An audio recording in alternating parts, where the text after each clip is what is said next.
अस्सलाम वालेकुम भाईजान, क्या हाल है? ठीक हो? क्या खैरियत है? ये भाईजान लाखी भेड़ चेक कर लें, ठीक है। आज ही डेरा गादी खान मंडी में ये आई हुई है, आज ही मैंने खरीदी है।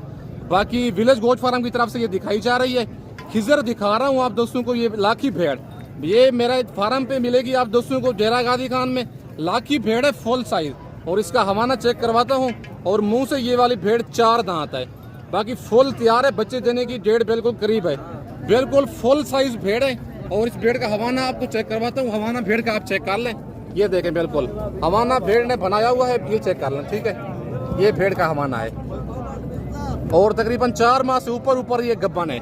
बाकी भेड़ माशाल्लाह प्योर है, लाखी में आ रही है। भेड़ का फेस चेक कर लें। बाकी ऐसी भेड़ आपको किसी जगह पे नहीं मिलेगी। ये सिर्फ और सिर्फ डेरा गादी खान में खिजर भाई के पास विलेज गोट फार्म पे अवेलेबल है। बाकी इसका मुझे स्क्रीनशॉट भेजें, कार्गो भी हो जाएगी। अगर आप आना चाहते हैं तो पेमेंट आप दोस्तों को टोकन पे इसका लगवा के आ जाए।